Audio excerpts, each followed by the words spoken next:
ಎಲ್ಲ ನಮ್ಮ ಸಹೋದರಿಯರು ಮತ್ತು ನಮ್ಮ ಸುರೇಶರು ಜಯನಗರದಲ್ಲೇ ಹುಟ್ಟಿ ಬೆಳೆದಂಥವರು ಸದ್ಯ ರಾಜಕಾರಣ ಕಾಂಗ್ರೆಸ್ಸಿಂದಲೇ ಪ್ರಾರಂಭ ಮಾಡಿ ಹಲವಾರು ದಶಕಗಳು ಕಾಂಗ್ರೆಸ್ ಪಕ್ಷದಲ್ಲಿ ಕೆಲಸ ಮಾಡಿ ವಿಧಾನಸಭೆಗೂ ಕೂಡ ಸ್ಪರ್ಧೆ ಮಾಡಿದ್ರು.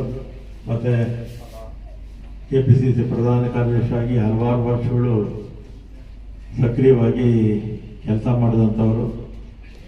ಮತ್ತು ಮನೋಹರ್ ಅವರು ಎಲ್ಲರೂ ಕೂಡ ಇಲ್ಲಿ ಕರೆಸಿ ಒಂದು ಶ್ರದ್ಧಾಂಜಲಿ ಕಾರ್ಯಕ್ರಮ, ಮುಖ್ಯಮಂತ್ರಿಗಳು ಬಂದೋಗಿದ್ದಾರೆ, ಉಪಮುಖ್ಯಮಂತ್ರಿಗಳು ಬಂದೋಗಿದ್ದಾರೆ, ಇನ್ನು ಅನೇಕ ನಾಯಕರು ಎಲ್ಲ ಬಂದೋಗಿದ್ದಾರೆ. ಮತ್ತು ಎಲ್ಲರೂ ಕೂಡ ಕಾರ್ಯಕ್ರಮದಲ್ಲಿ ಬಂದಿದ್ದಾರೆ. ನಿಷ್ಠಾವಂತ ಪ್ರಾಮಾಣಿಕ ಪಕ್ಷದ ಮುಖಂಡರು ಎದುರಿಸತಕ್ಕಂಥದ್ದು ನಮ್ಮ ಬೆಂಗಳೂರಿನ ಕಾಂಗ್ರೆಸ್ ಘಟಕಕ್ಕೆ, ರಾಜ್ಯದ ಘಟಕಕ್ಕೆ ಒಂದು ದುಃಖಕರ ವಿಚಾರ. ಮತ್ತು ಅವರ ಕುಟುಂಬ ವರ್ಗದವರಿಗೆ ಅವರ ಒಂದು ಇಲ್ಲಿರ್ತಕ್ಕಂಥ ದುಃಖವನ್ನು ಭರಿಸುವಂಥ ಶಕ್ತಿ ದಯಪಾಲಿಸಲಿ ಅಂಥೇಳಿ ಎಲ್ಲರ ಪರವಾಗಿ ಅವರೆಲ್ಲ ಕುಟುಂಬ ವರ್ಗಕ್ಕೆ ನಮ್ಮೆಲ್ಲರ ಸಂತಾಪವನ್ನು ಅವರಿಗೆ ತಿಳಿಸೋಣ ಅಂಥೇಳಿ ನಾನು ಮಾತು ಮಾಡ್ತೀನಿ.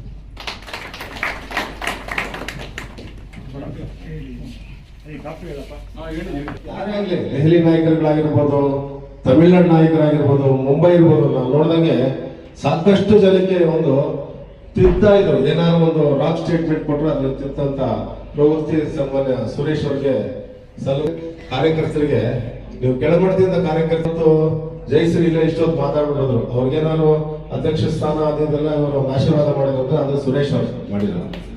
ಅದಕ್ಕೋಸ್ಕರ ಹಾಗೆ ಒಂದೆರಡು ಮಾತು ಹೇಳ್ಬೇಕಂದ್ರೆ, ಅವರು ತುಂಬಾ ಲಾಯಲ್ ಆಗಿದ್ರು, ವೆರಿ ಹಾನೆಸ್ಟ್ ಲೀಡರ್. ಹೆಮ್ಮೆಯಿಂದ ಹೇಳ್ಕೋಬೇಕಂದ್ರೆ ನಾನು ಟ್ರೂ ಕಾಂಗ್ರೆಸ್ ಪಾರ್ಟಿ ಲೀಡರ್. ಯಾವತ್ತೂ ಕೂಡ ಸಮಾಜ ಸೇವೆ ಅನ್ನೋದನ್ನೇ ನಂಬ್ಕೊಂಡು ಬಂದವರು ಅವರು. ಕೊನೆಯ ಸಮಯದಲ್ಲೂ ಕೂಡ ಅವ್ರ ಆರೋಗ್ಯ ಸ್ವಲ್ಪ ಏರುಪೇರಿದ್ರು ಯಾರಿಗೂ ತೋರಿಸ್ಕೋತಿರ್ಲಿಲ್ಲ. ಐ ಆಮ್ ಫೈನ್ ಸರ್, ನಾಳೆ ಬರ್ತೀನಿ ನಾನು ಆಫೀಸ್ಗೆ.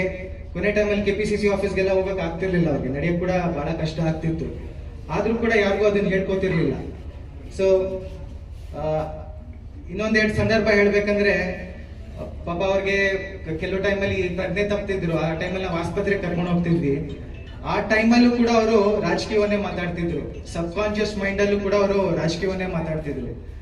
ಜಯನಗರಲ್ಲಿ ಯಾರು ಕ್ಯಾಂಡಿಡೇಟು, ಎಲೆಕ್ಷನ್ ಡೇಟ್ ಯಾವಾಗ, ಎಲೆಕ್ಷನ್ ರಿಸಲ್ಟ್ ಯಾವಾಗ, ಅಂದ್ರೆ ಡಾಕ್ಟರ್ಗಳಿಗೂ ಕೂಡ ಆಶ್ಚರ್ಯ ಆಗ್ತಿತ್ತು. ಅವ್ರ ಹಿನ್ನೆಲೆ ಗೊತ್ತಿರ್ಲಿಲ್ಲ, ಆದ್ರಿಂದ ಅವ್ರು ಕೇಳ್ತಿದ್ರು ಅವ್ರು ರಾಜಕೀಯದಲ್ಲಿ ಇದ್ರ ಅಂತ. ಸೊ ಆ ಟೈಮಲ್ಲೂ ಕೂಡ ಅವ್ರು ರಾಜಕೀಯವನ್ನೇ ಮಾತಾಡ್ತಿದ್ರು. ಸೊ ಆದ್ರಿಂದ ನಾನು ಬಹಳ ಹೆಮ್ಮೆಯಿಂದ ಹೇಳ್ಕೊತೀನಿ, very true Congress party leader, loyal Congress party leader.